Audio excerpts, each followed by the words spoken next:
Ya, kembali di Realita TV di acara Sarinya Berita Sarita. Kita lanjutkan ya. Ini kita masih membahas kasus Joko Chandra ya, buronan yang sudah belasan tahun tapi malah bisa datang bebas ke Indonesia, sempat ngurus IKTP lagi, cepet lagi ngurusnya, nggak kayak kita-kita ya, ngurusnya lama. Ya, kayak ke Kak Syahganda Nainggolan ini sebenarnya mau dibawa kemana sih hukum di Indonesia ini, kok trennya justru memanjakan para koruptor begitu Kak Syahganda? Halo, jadi kalau menurut saya, ini ada trennya Jokowi ini memang kelihatannya itu mau melakukan pertukaran ya. Pertukaran model Joko Chandra ini diampunin, direhabilitasi nama baiknya. Jadi pemburu koruptor ini maksudnya koruptornya dibawa pulang, kemudian diampunin, dijadikan konsultan petinggi-petinggi, jenderal-jenderal apa segala, kemudian mungkin barternya Jokowi butuh uang mereka. Kan Jokowi ini kan kemudian senang berpikir ada uang 11 triliun di Swiss, ya uang-uang dari 39 koruptor dan lain-lain itu mungkin dibawa pulang, kemudian Jokowi punya uang untuk mengurus corona ini. Karena saya lihat perpu atau undang-undang corona yang dibuat Jokowi ini tidak menghasilkan uang, kasihan lihat Sri Mulyani stres, mungkin ya cari uangnya dari koruptor-koruptor ini.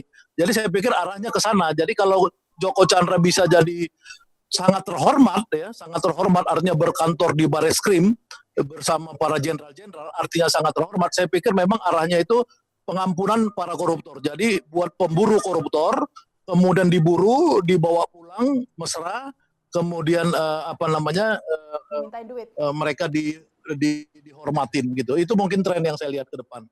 Iya, ini tapi sebenarnya kasus Joko Chandra ini hanya salah satu kasus dari kasus-kasus lainnya yang lebih besar begitu ya. Mungkin ke Pak Neta tadi disebutkan kasus BLBI yang ratusan triliun begitu. Ya, ini kalau Kak Neta ngelihatnya juga ini bahwa arahnya seperti itu tadi, bahwa memang inilah memang sengaja ya ingin mendapatkan hasil uang dari. Ya, saya kira apa yang dikatakan Abang tadi itu ya mengarah ke sana.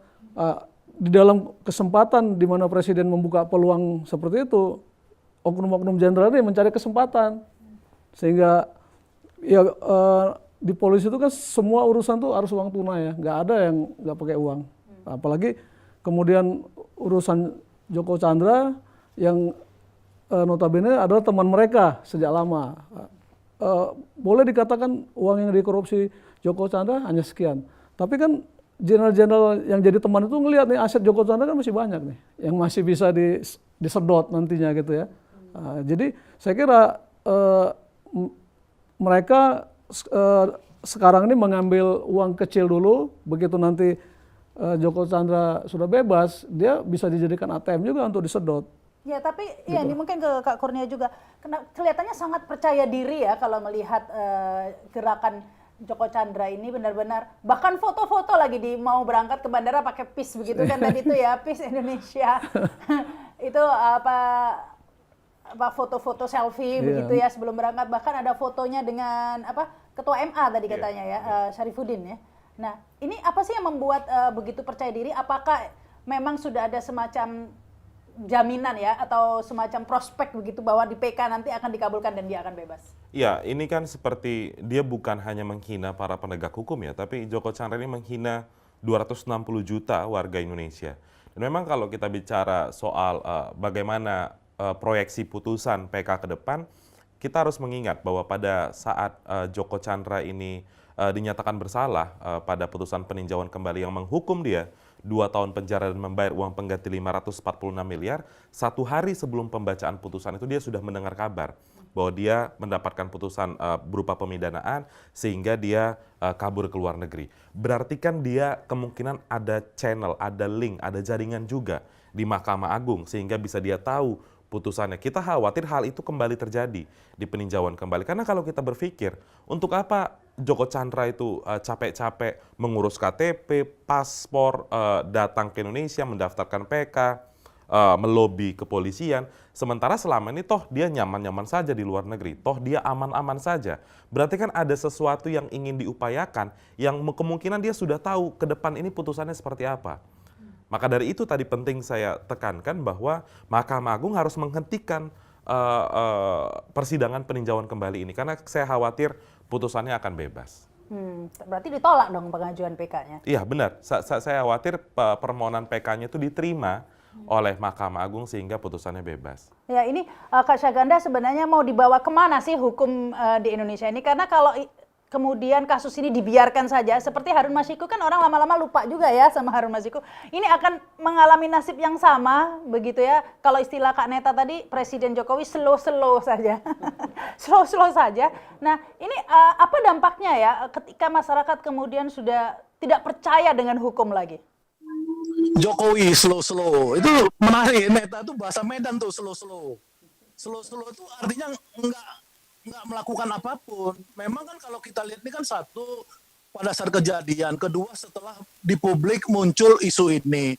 Yang disebut Bung Neta tadi kan setelah muncul di publik pun Jokowi tidak melakukan sebuah tindakan tegas. Ya tindakan tegas itu harusnya kan kalau dia memang mau menunjukkan ke publik dia percaya pada tulisan dia tentang revolusi mental, ya maka harusnya itu seperti semua polisi itu petingginya plus Kapolri ya dicopot. Kenapa Menkumham dicopot? Karena Menkumham itu dia bertanggung jawab ya pada penerbitan paspor. Nah kalau kemudian dia pada saat dia salah menerbitkan, dia tidak beralibi bahwa itu umur 20 tahun. Kalau dia minta maaf, dia menyesal. Karena dia nggak menyesal, harusnya dia juga dicopot oleh presiden.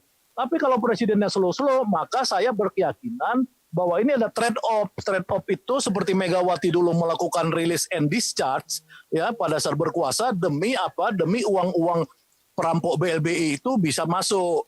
Nah, ini juga mungkin gurunya Jokowi ini kan Megawati. Jadi mungkin dia juga sama ya 39 koruptor ini kan ini test the water dulu. Kalau Joko Chandra ini nanti adem-adem, rakyat ini diam aja, maka 39 koruptor lagi itu diburu oleh Mahfud MD, dibawa pulang, kemudian diampunin. Nah, dapatlah kita uang-uang koruptor ini. Ya itu bisa aja satu upaya dari Jokowi untuk mencari uang menolong program penyelesaian COVID-19 ini. Mungkin arahnya ke sana. Cuman apakah rakyat merasa bahwa situasi ini bisa diterima atau enggak? Karena pada saat bersamaan ada beberapa orang dituduh teroris oleh polisi, kemudian ditembak tanpa pengadilan, ya, kemudian meninggal. Itu kan sebenarnya kalau hukum itu kan semua orang harus equal before the law. Artinya sama di mata hukum. Tapi kan orang bingung loh, ini belum ketahuan, belum diadilin, udah ditembak mati. Ya kan, tapi kemudian yang kasus lain perampok jelas-jelas udah ini malah berkantor di kantor Bareskrim. Ada Novel Baswedan yang matanya udah buta, ya kan, kemudian rekayasa model pengadilannya model rekayasa seperti ini. Nah rakyat terima nggak dengan upaya-upaya rejim ini kalau memang mau mengampuni koruptor? Saya pikir dalam situasi seperti sekarang ini rakyat nggak terima dan Jokowi sudah kehilangan kredibilitas karena satu-satunya janji Jokowi yang paling penting dalam revolusi mental itu adalah supremasi hukum dan sekarang hukumnya udah jadi bangke. Nah kalau menurut Kak Neta ini rakyat akan terima sih enggak ya, tapi nggak terima cuman udah nggak ada daya upaya, akhirnya diam-diam saja ya, begitu. Apatis, rakyat akan apatis. Ini paling berita sebulan.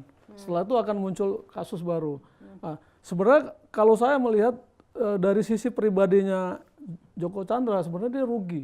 Ngapain dia berbuat seperti ini kan? Menghabiskan uang begitu banyak, dia melarikan diri ya kan? Seharusnya dia sejak awal aja udah masuk aja ke dalam. Cuman 2 tahun. 2 tahun. Toh di dalam LP itu kan bisa pulang kalau malam. Dengan bayar 15 juta per hari bisa pulang. Nanti begitu ada razia masuk lagi ya kan. Mau ada razia masuk. Jadi kenikmatan-kenikmatan yang seperti di luar itu bisa dia dapatkan. Saya kira Joko Chandra ini korban dari penipuan para petinggi-petinggi juga. Dia takut-takutin dia ini sehingga dia kabur. Padahal nggak perlu kabur kalau saya bilang sih. Atau kabur karena memang disuruh kabur, karena untuk mengamankan informasi yang lebih besar. Bisa seperti itu, karena kan teori-teori penyuruhan kabur ini kan sudah sering terjadi. Salah satu contoh kan Habib Rizik, sehingga ketika dia kabur pulang nggak bisa, gitu ya. Joko Chandra mungkin seperti itu, dia ditakut-takuti kalau kamu ditangkap nanti akan begini-begini sehingga dia kabur. Tapi kayaknya belakangan mungkin dia nyesal, dia pengen balik lagi. Udahlah. mendingan gue ditahan 2 tahun lah di sini, toh duit masih banyak kan, masih bisa menikmati ya. Jadi Atau karena dia sanggup, seperti kata Kak Syaganda, sanggup investasi lebih besar lagi. saya kira kalau dia terlepas dia PK-nya ditolak atau tidak, pasti dia Balik. pengen balik ke Indonesia ya, dan dia akan bayar. Bagi dia uang segitu nggak banyak lah. Toh dari situ dia bisa memutarkan bisnisnya yang masih banyak di Indonesia kan. Bisa dia dapat lebih besar dari itu. Jadi datangnya dia ke sini, kalau IPW melihat bagian dari proses penyesalan dia. Kenapa dia kabur? Dia kan kabur udah 11 tahun ya. Padahal hukumannya kan cuma 2 tahun. Kalaupun dia ini Akhirnya kan. jadi buron selama 11 tahun. Itu jadi kita lihat aja perkembangannya nanti seperti apa gitu ya. Tapi yang jelas kita berharap jenderal-jenderal yang terlibat, pejabat-pejabat yang terlibat ini segera diproses, dihukum, meskipun kita tidak yakin itu akan dilakukan. Paling nanti Brigjen yang kemarin yang sudah dicopot, yang katanya ditahan 14 hari, ya paling sampai di situ, dan nanti rakyat akan lupa gitu, dan akan muncul kasus baru lagi. Saya kira seperti itu. Dan Nah ini sebenarnya IPW, ECW juga kan sebenarnya bagian dari rakyat begitu, bahkan diam saja ini. Iya, kita sebenarnya mendorong agar KPK masuk dalam kasus ini ya. Iya. Menyelidiki apakah memang ada dugaan suap dari Joko Chandra kepada para penegak hukum ini. Karena disebutkan tadi kan ada level Brigjen yang menjadi petinggi di Barreskrim, sehingga harus ada menjalin koordinasi antara Polri dan juga KPK. Ini juga menjadi upaya untuk mereformasi kepolisian dan menyingkirkan orang-orang yang memang tidak memiliki integritas. Di luar dari itu memang kalau tadi berbicara banyak soal bagaimana komitmen Presiden Jokowi terkait dengan penegakan hukum, kami berpandangan memang sejak awal Presiden tidak punya niat ya untuk membereskan penegakan hukum, memang tidak pernah berpihak pada isu pemberantasan korupsi. Kita bisa berkaca pada isu revisi Undang-Undang KPK, bisa berkaca pada proses pemilihan pimpinan KPK, dan kasus-kasus yang sebenarnya sederhana, tapi sangat sulit diungkap oleh penegak hukum, begitu. ya, jadi menyambung beliau ini, memang kita berharap KPK masuk karena ada beberapa bukti-bukti baru, ada aliran dana gitu. Nanti akan kita bongkar nanti. Aliran dana kemana ini? Ke oknum-oknum jenderal itu. Jangan lupa oknumnya loh. Oknum ya.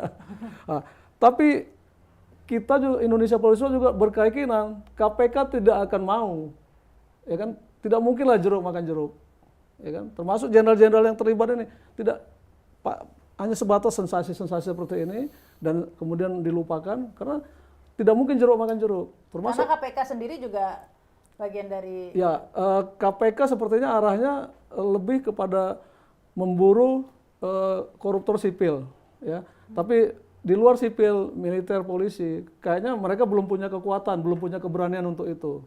Meskipun masyarakat sudah mendorong ya, tapi mereka belum punya nyali lah untuk itu. Jadi meskipun kita berharap KPK masuk, dan bukti-bukti akan kita serahkan juga kalau kita udah dapat nanti ya.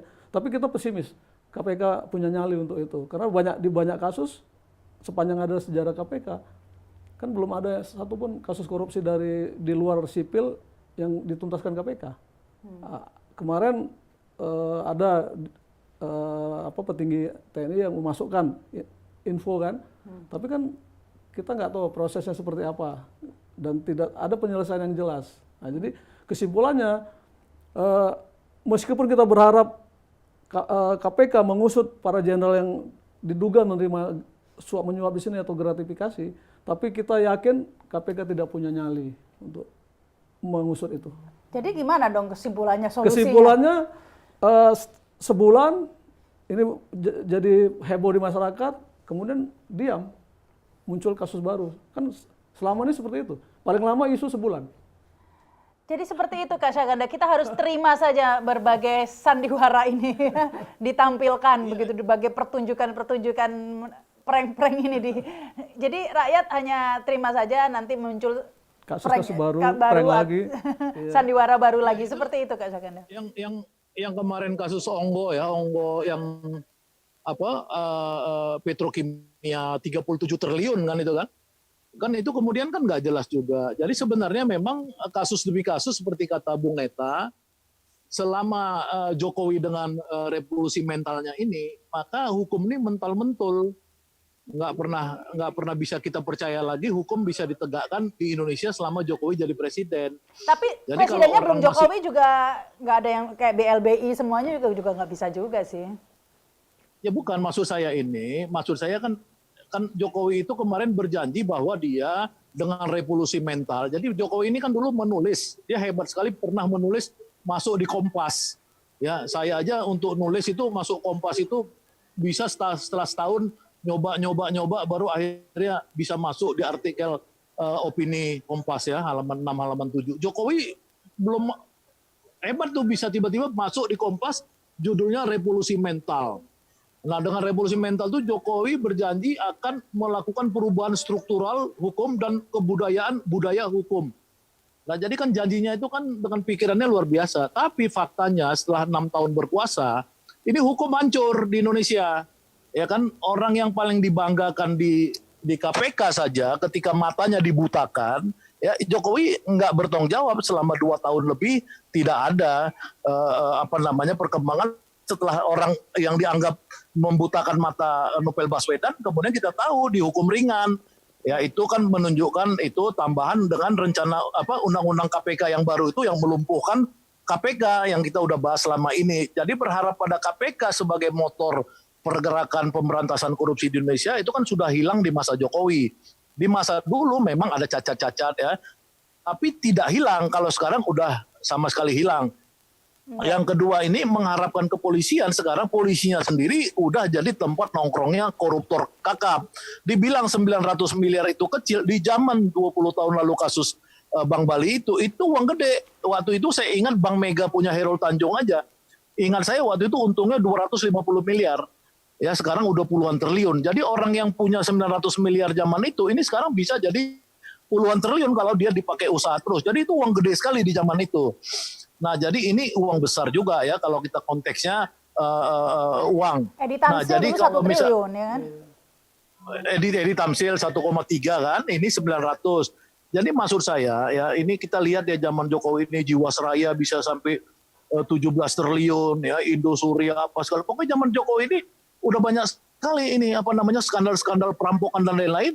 Tapi ya kata Bung Neka tadi, Jokowi mah slow aja. Slow itu bahasa Medan ngeri, artinya itu ini orang pokoknya pelangap-pelongo lah kira-kira gitu. Nah, tapi kan kita masih rakyat ini menganggap dia presiden. Ya udahlah, kita biarkan aja sampai 2024 setahan-tahannya rakyat gitu. Ya, tapi saya ke Kurnia ya. Kalau melihat arah penegakan hukum korupsi ini khususnya ya, karena sebenarnya kasus seperti ini bukan hanya masa Jokowi saja terjadinya, sebelum-sebelumnya juga terjadi. Tapi arahnya trennya bagaimana? Semakin memburuk gitu atau ya memang stagnan sama aja sama sebelumnya? Karena kasus BLBI juga tidak terselesaikan, Senturi juga sebelum Jokowi juga sudah seperti ini bangsa ini begitu. Semakin buruk ya, itu sudah pasti semakin buruk. Kenapa? Karena kalau kita bicara pemberantasan korupsi, itu kan kita semua berharap kepada institusi KPK. Selalu mendapat kepercayaan publik yang tinggi lembaga ini sehingga masyarakat menitipkan harapan untuk bisa memberantas korupsi kepada KPK. Tapi apa yang dilakukan Jokowi? Yang selama ini selalu ditolak oleh masyarakat untuk merevisi Undang-Undang KPK, tapi Presiden Jokowi mengaminkan itu dan memuluskan proses revisi Undang-Undang KPK dan juga proses pemilihan pimpinan KPK. Yang saya rasa banyak sekali calon pimpinan KPK saat itu berhasil duduk di KPK dan faktanya hari ini banyak sekali survei, salah satunya survei Kompas mengatakan bahwa KPK sudah tidak lagi dipercaya oleh masyarakat. Kalau saya tidak salah revisi dan Capim KPK kan Bang Neta juga setuju soal itu kan. Iya. Itu padahal kita, maka dari itu ketika kemarin cukup sengit ya perdebatan antara masyarakat yang menolak dan Bang Neta yang sepakat untuk merevisi dan memilih Komjen Firly menjadi ketua KPK. Jadi akibatnya seperti saat ini. Jadi bagaimana mungkin kita percaya KPK akan berani mengungkap kasus ini kalau Komjen Firly sendiri tidak berhenti jadi anggota kepolisian.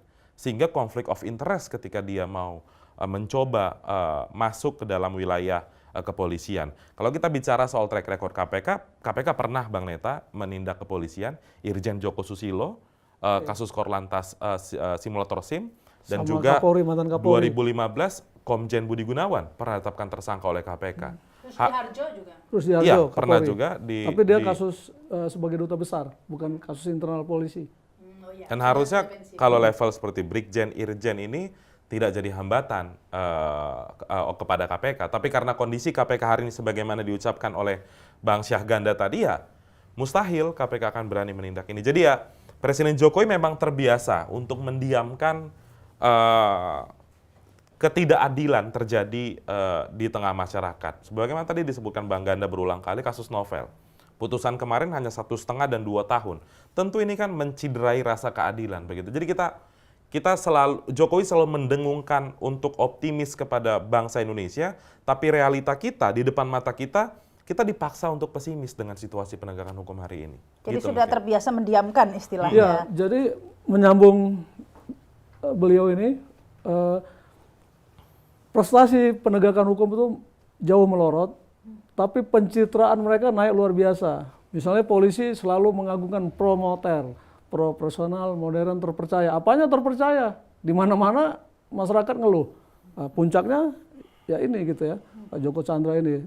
Ketika kita bicara promoter, profesional, ya mungkin dia profesional menyambut Joko Chandra ya kan. Kemudian modern, Di kalangan mereka sendiri. modern, dia siapkan perangkat-perangkat yang modern untuk Joko Chandra. Terpercaya buat siapa? Terpercaya buat Joko Chandra mungkin, bukan buat rakyat. Jadi slogan-slogan itu bukan hanya di Polri ya, di berbagai institusi, bahkan Jokowi sendiri selalu melontarkan slogan-slogan penegakan hukum, supremasi hukum, apa segala macam.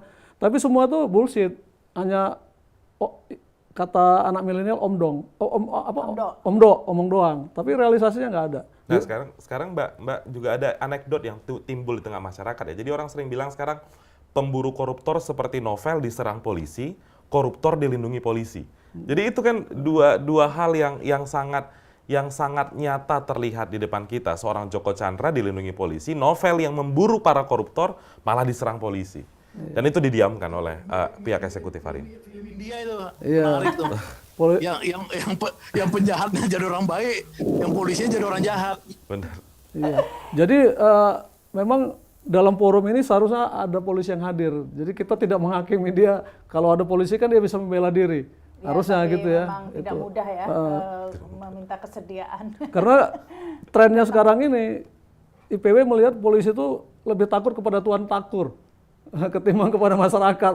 Jadi karena Tuan Takur tadi polisi lebih banyak mengorbankan masyarakat. Nah, Tuan Takurnya siapa ya? Tergantung persepsi masing-masing aja. Ini sudah terbiasa mendiamkan katanya ya. Tuman rupanya. Tapi apa jadinya ya? Karena kan kata orang hukum itu panglima tertinggi gitu. Apalagi Indonesia negara hukum. Ini panglima tertinggi macam apa nih kalau kayak gini hukumnya ya? Kita akan bahas saat lagi.